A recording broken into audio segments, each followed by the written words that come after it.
ओम शांति। अजय तारीख 25/2026 मीठा बाप तरह मीठे मीठे बार तव्हां ब्रह्मण सो देवता ठाहींदा आहियो, तव्हांखे भारत खे स्वर्ग ठाहींदा आहियो त तव्हांखे पंहिंजी ब्रह्मण जाति जो नशो हुजणो खपे।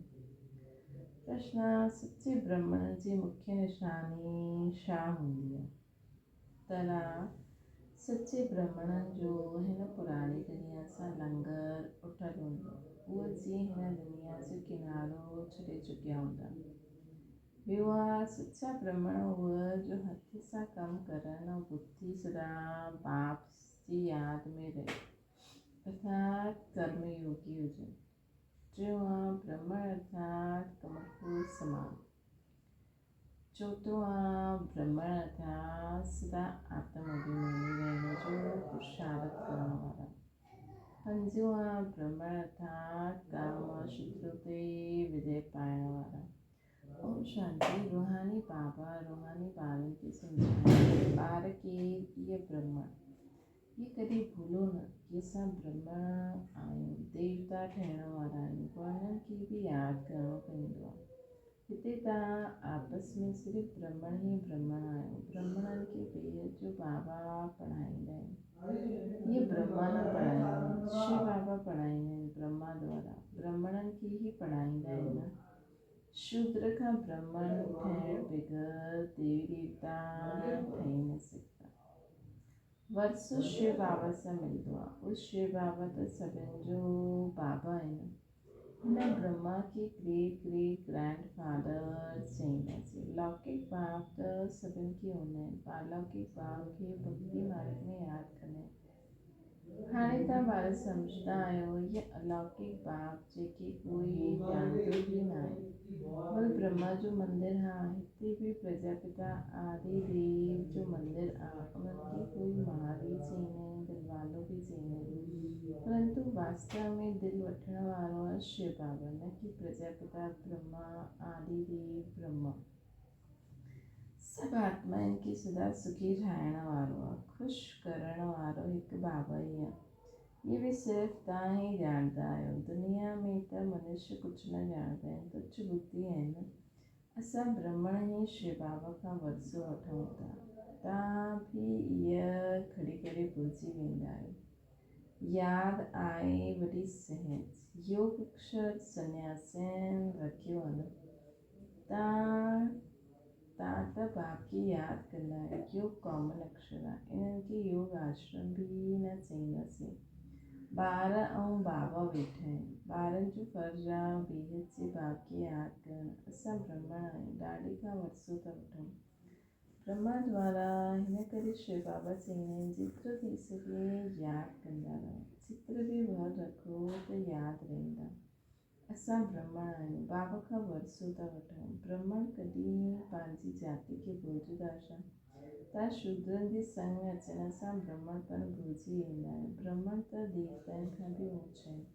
श्री तव्हां ब्रह्मण नॉलेजफुल आहियो। भॻवान खे जानी ॼाणनहार चईंदा आहिनि। उन्हनि जो अर्थ बि न ॼाणंदा आहिनि माण्हू। ईअं न कि सभिनि जे दिलि में छा आहे उहो बि ॾिसंदा आहिनि, न, उन्हनि खे सृष्टि जे आदि मध्य अंत जो नॉलेज आहे न। बाबा खे सृष्टि जे आदि मध्य अंत जी नॉलेज आहे। उहे बीज रूप आहिनि, झाड़ जे आदि मध्य अंत खे ॼाणंदा आहिनि। त अहिड़े बाप खे ॾाढो ई यादि करिणो पए। इन्हनि जी आत्मा बि हुन बाप खे यादि कंदी आहे। उहो बाप चईंदा आहिनि, इहे ब्रह्मा बि मूंखे यादि कंदा आहिनि, तॾहिं इहे पद पाईंदा। तव्हां बि यादि कंदा आहियो, तॾहिं पद पाईंदा आहियो। पहिरियों तव्हां अशरीरी आया आहियो, पोइ अशरीरी ठही करे वापसि वञिणो। ॿियो सभु तव्हांखे दुख ॾियण वारा आहिनि, उन्हनि खे छो यादि कंदा? जबकि मां तव्हांखे मिलियो आहे, मां तव्हांखे नई दुनिया में वठी वञण लाइ आयो आहियां। हुते कोई दुख आहे न, इहो आहे दैवी संबंध। हिते पहिरियों दुख थींदा। स्त्री पुरुष सां गॾु संबंध में श्री विकार में वेंदा आहिनि, ताकी हाणे मां उन दुनिया जे लाइक़ु ठाहियां थो। जाते विकार जी गाल न लहींगे। ये कामा शत्रु गाय न जो आदि मध्य अंत दुख दीने। क्रोध से लाए ये न चेन से कि आदि मध्य अंत दुख दीन। काम की जीतनो वही आदि मध्य अंत दुख दीन। पतित ठाई ने पतित अक्षर विकार ते लगदुआ हिना दुश्मन ते जीत पाएंगे। ता ध्यानता स्वर्ग जा देवी देवता ठाऊता जिससे ये निश्चय न आए तो कुछ पाए न सकता से।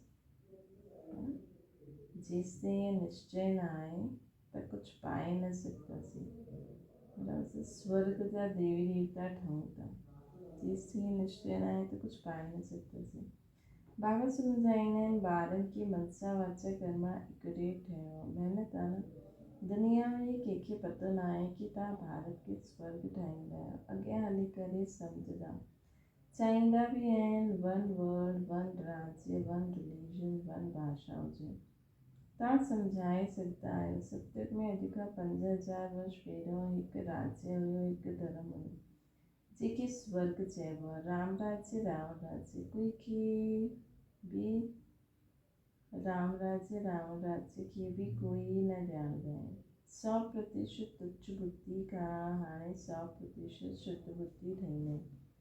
नंबरवार पुरुषार्थ अनुसार बाप भी तव्हांखे पढ़ाईंदा आहिनि सिर्फ़ु बाबा जी हथे हलो। बाबा चईंदा आहिनि कि पुराणी दुनिया में रहंदे कमल फूल समान पवित्र रहणो आहे। मूंखे यादि कंदा रहो। बाबा आत्माउनि खे सम्झाईंदा आहिनि मां आत्माउनि खे पढ़ाइण आयो आहियां हिन ऑर्गन्स वारा। तव्हां आत्माऊं भी ऑर्गन्स वारा ॿुधंदा आहियो न। ॿारनि खे आत्म अभिमानी ठहिणो आहे। ये तो पुरानी चीज शरीर है। तव्हां ब्रह्मण पूजा जे लाइक़ न आहियो। तव्हां ॻाइण लाइक़ आहियो। पूजन लाइक़ देवी देवता हूंदा। तव्हां श्रीमती विश्व खे पवित्र स्वर्ग ठाहींदा आहियो इन करे तव्हांजो गायन आहे। तव्हांजी पूजा न थी सघंदी आहे। गायन सिर्फ़ु ब्राह्मणनि जो आहे न कि देवताउनि जो। बाप तव्हांखे ही शूद्र खां ब्राह्मण ठाहींदा आहिनि। जगदम्बा व ब्रह्मा आदि जा मंदिर ठाहींदा आहिनि परंतु उन्हनि खे पतो न आहे कि ये केरु आहिनि। जगत पिता त ब्रह्मा थियनि उन्हनि खे देवता न चईंदासीं।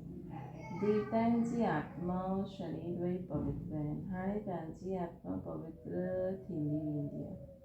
पवित्र शरीर न थींदो उहो त सतयुग में मिलंदो न। हाणे तव्हां ईश्वर जे मथे भारत खे स्वर्ग था ठाहियो। तव्हां भी स्वर्ग जे लाइक़ु ठहो था न। सतप्रधान ज़रूरु ठहिणो।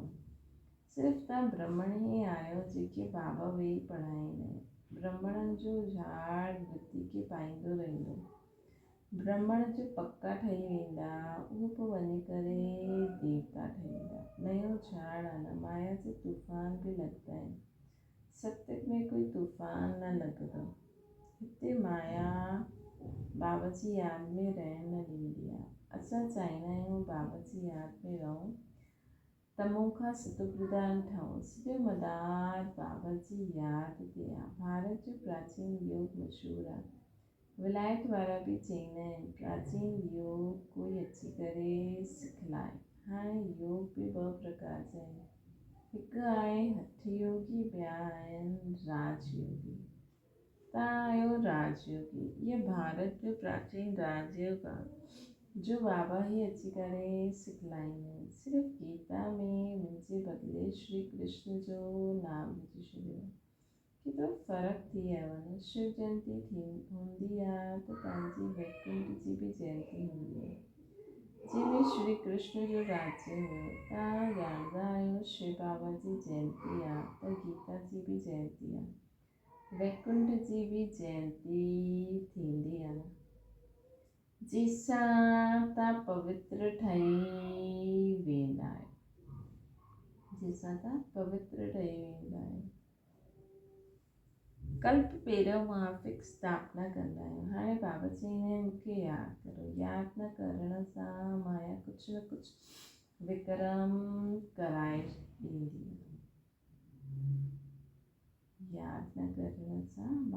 कुछ न कुछ विक्रम कराएंगी।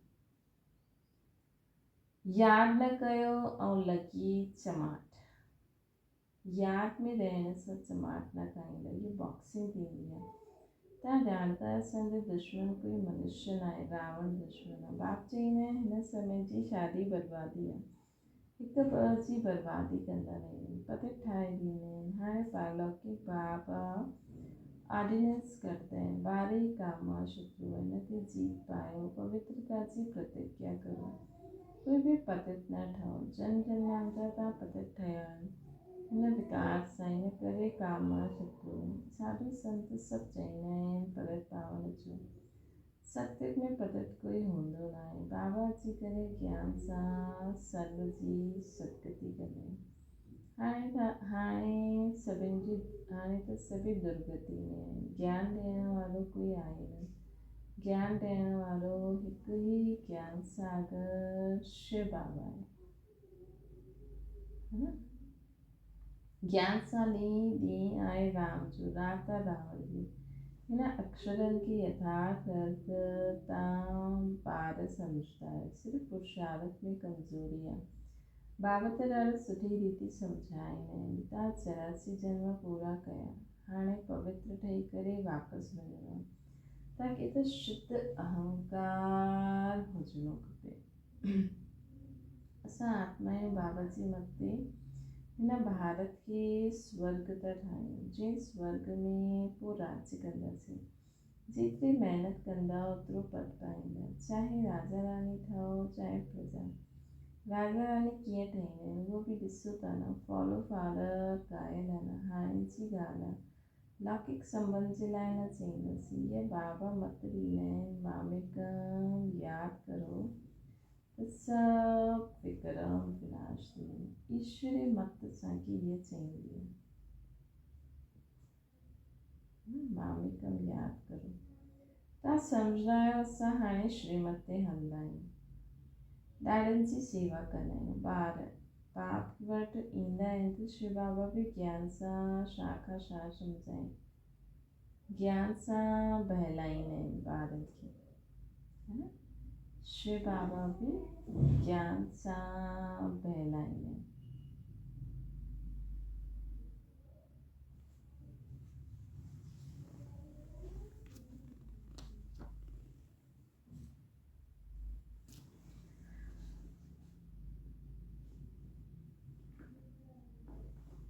इहे बि सिखंदा आहिनि न। शिव बाबा चईंदा आहिनि मां ईंदो आहे सवेरे जो। अच्छा, पोइ कोई मिलण लाइ ईंदा आहिनि त छा इहे न सम्झाईंदा ब्रह्मा बाबा, मतिलबु शिव बाबा त सवेरे जो ईंदा आहिनि, पोइ अगरि कोई मिलण ईंदा त ब्रह्मा बाबा न सम्झाईंदा। ईअं चईंदा छा कि बाबा तव्हां अची करे सम्झायो, मां न सम्झाईंदमि। इहे ॾाढी गुप्त गुह्य ॻाल्हियूं आहिनि। मां त सभिनि खां सुठो सम्झाए सघंदो आहे। तव्हां ईअं छो सम्झंदा आहियो कि शिव बाबा ई सम्झाईंदा आहिनि, इहे न सम्झाईंदा हूंदा। इहे बि ॼाणंदा आहिनि कल्प पहिरियों इन्हनि सम्झायो हुयो, तॾहिं त इहे पद पातो। मम्मा बि सम्झाईंदा हुया न, उहो बि ऊच पद पाईंदा आहिनि। ब्रह्मा बाबा जो सूक्ष्म मतनि में ॾिसंदा आहिनि मम्मा बाबा खे, त ॿारनि खे फॉलो फादर करिणो आहे। सरेंडर बि थींदा हूंदे बि ग़रीब आहिनि, सरेंडर हूंदे बि ग़रीब आहिनि, साहूकार थी न सघनि। ग़रीबी चईंदा आहिनि, मतिलबु सरेंडर ग़रीबी थींदा आहिनि। ग़रीबी चईंदा आहिनि बाबा इहे सभु कुझु तव्हांजो आहे। शिव बाबा त दाता आहिनि, उहे कॾहिं वठंदा न। ॿारनि खे चईंदा इहे सभु कुझु तव्हांजो आहे, मां पंहिंजे लाइ महल न हुते ठाहींदो आहे तव्हांखे न। शिव बाबा चईंदा आहिनि न मां हिते महल ठाहींदो न स्वर्ग में, तव्हांखे स्वर्ग जो मालिक ठाहे ॾींदो। हाणे हिन ज्ञान रत्न सां झोली भरणी आहे। मंदर में वञी करे चईंदा आहिनि मुंहिंजी झोली भरो, परंतु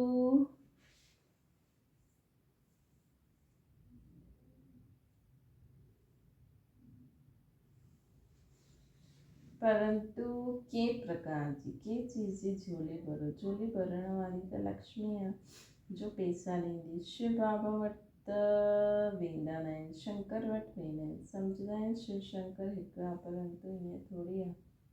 मतिलबु झोली भरण लाइ बि शंकर वटि वेंदा आहिनि, लक्ष्मी वटि वेंदा आहिनि।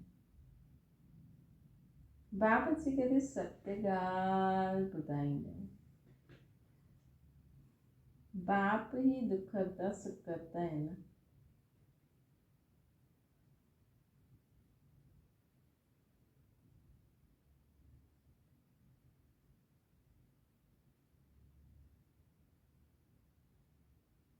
बाप ही दुख हरता सुख करता है न। तव्हां ॿारनि खे गृहस्थ व्यवहार में बि रहणो आहे, धंधो बि करिणो आहे। हर हिक खे पंहिंजे लाइ राय पुछंदा आहिनि। बाबा असांखे हिन ॻाल्हि में कूड़ ॻाल्हाइणो पवंदो आहे। बाबा हर हिक जी नब्ज़ ॾिसी राय ॾींदा आहिनि। छो जी बाबा सम्झाईंदा आहिनि, मां चवां करे न सघनि, अहिड़ी राय बि छो ॾियां। नब्ज़ ॾिसी राय अहिड़ी ॾींदा आहिनि जो करे सघनि। चवां कर न त नाफ़रमान बाज़ार जी लाइन में अची वेंदा। हर हिक जो पंहिंजो पंहिंजो हिसाब किताब आहे। सर्जन त हिकु ई आहे, उन्हनि वटि अचिणो आहे। हाणे पूरी राय ॾींदा आहिनि। सभिनि खे पुछणो खपे, बाबा हिन हालति में असांखे कीअं हलणो खपे, हाणे छा करूं। बाबा स्वर्ग में त वठी वेंदा आहिनि। तव्हां ॼाणंदा असां स्वर्गवासी त थियण वारा आहियूं।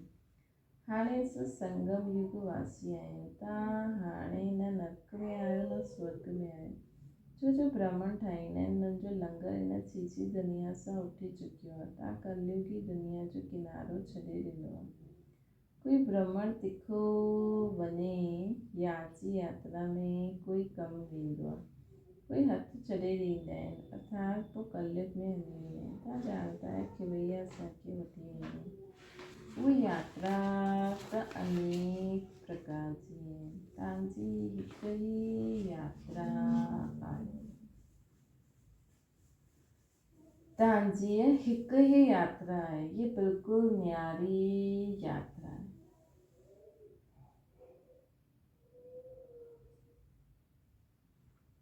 तूफ़ान ईंदा आहिनि जो यादि खे तोड़े ॾींदा आहिनि। हिन याची यात्रा खे सुठी रीति पको करो, महिनत करो। तव्हां कर्म योगी आहियो। जेतिरो थी सघे हथु काॾे त यादि। अधु कलाक तव्हां आशिक माशूक खे यादि कंदा आहियो। बाबा हिते ॾाढो दुख आहे, हाणे असांखे सुखधाम जो मालिक ठाहे। याची यात्रा में रहंदव त तव्हांजा पाप खलास थी वेंदा। तव्हां ई स्वर्ग जो वरसो पातो हुयो, हाणे गवायो आहे। भारत स्वर्ग हुयो तॾहिं चवंदा आहियूं प्राचीन भारत। भारत खे ॾाढो मान ॾींदा आहिनि, सभिनि खां वॾो बि सभिनि खां पुराणो बि। हाणे त भारत केतिरो ग़रीब आहे, हिन करे सभु उन्हनि खे मदद कंदा आहिनि। उहो माण्हू सम्झंदा आहिनि असां वटि ॾाढो अनाज थी वेंदो, काथां खां मंगाइणो न पवंदो, परंतु इहे त तव्हां ॼाणंदा आहियो अनाज त साम्हूं बीठो ई आहे। जो सुठी रीति सां सम्झंदा आहिनि उन्हनि खे अंदरि ॾाढी ख़ुशी रहंदी आहे। प्रदर्शनी में केतिरा ईंदा आहिनि, चवंदा आहिनि तव्हां सत्य चवंदा आहियो, परंतु इहे सम्झनि कि असांखे बाप सां वरसो वठिणो आहे। इहे थोरी बुद्धि में ईंदो आहे, है न। त बाबा खे केॾो शुक्रिया करणु खपे कि असांजी बुद्धि जो तालो हेॾो खुली वियो जो असां बाबा इहे सम्झी सघूं कि असांखे पूरे कल्प जे लाइ बाबा खां वरसो वठिणो आहे। हितां खां ॿाहिरि निकिरंदा आहिनि ऐं खलास। तव्हां ॼाणंदा आहियो बाबा असांखे स्वर्ग में वठी वेंदा आहिनि। हुते न गर्भ जेल आहे न हुन जेल में वेंदा। हाणे जेल जी यात्रा बि केतिरी सहज आहे। त सत्युग में कॾहिं जेल जो मुंहुं ॾिसण जो मिलंदो ई न। ॿई जेल अंदरि रहंदा आहिनि। इहे सभु इहा माया जो पौप आहे। वरनि खे जीअं खलास करे ॾींदा आहिनि। अॼु ॾाढा मान ॾींदा आहिनि, कल्ह मान ई खलास थी वेंदो आहे। अॼु हर हिकु ॻाल्हि क्विक थींदी आहे, मौत बि क्विक थींदो आहे। सत्युग में हीअं कोई उपद्रव हूंदा न। अॻियां हली ॾिसणो आहे छा थींदो आहे, ॾाढो भयंकर सीन आहे। तव्हां ॿारनि साक्षात्कार बि कयो आहे। ॿारनि जे लाइ मुख्य आहे ई याची यात्रा। अच्छा मीठी मीठी सिकिला जे ॿारनि प्रति माता पिता बाप दादा जो यादि प्यार ऐं गुड मॉर्निंग। रूहानी बाप जी सभिनी रूहानी ॿारनि खे नमस्ते। संजीवी रूहानी माता पिता बाप दादा खे यादि प्यार गुड मॉर्निंग और नमस्ते। बाप दादा जे लाइ मूंखे सां वंसा वाचा करणु ॾाढो एक्यूरेट थियणो आहे। ब्राह्मण ठही करे कोई बि शूद्रनि जी कर्म न करणा आहिनि। ॿियो आहे बाबा सां राय जो राय मिलंदी आहे हुन ते पूरो पूरो हली करे फरमान बरदार ठहिणो। कर्म योगी ठही हर कार्य करणो। बाबा सां जो राय मिलंदी आहे हुन ते पूरो पूरो हली करे फरमान बरदार थी करे हलणो। कर्म योगी ठही हर कार्य करणो। सर्व जी झोली ज्ञान रत्न सां भरणी। वरदाना डबल लाइट ठही कर्मातीत अवस्था जो अनुभव करण वारा कर्म योगी ठहो। जीअं कर्म में अचणु स्वाभाविक थी वियो वैसे कर्मातीत थियण बि स्वाभाविक थी वञे। इन जे लाइ डबल लाइट रहो। डबल लाइट रहण लाइ कर्म कंदे हुए स्वयं खे ट्रस्टी समझो। आत्मिक स्थिति में रहण जो अभ्यास करो। डबल लाइट रहण लाइ खुद खे ट्रस्टी समझो। आत्मिक स्थिति में रहण जो अभ्यास करो। इन्हनि ॿ ॻाल्हियुनि जो अटेंशन रखण सां सेकेंड में कर्मयोगी थी वेंदो। इन्हनि ॿ ॻाल्हियुनि जो अटेंशन रखण सां कहिड़ो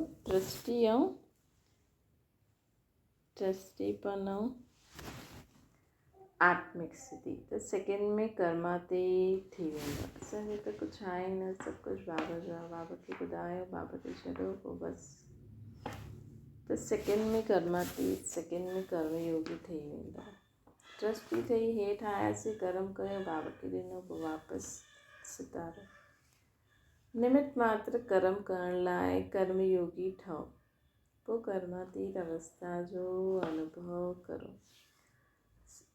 स्लोगन आहे जंहिंजी दिलि वॾी आहे उन्हनि जे लाइ असंभव कार्य बि संभव थी वेंदो आहे। अव्यक्त इशारो।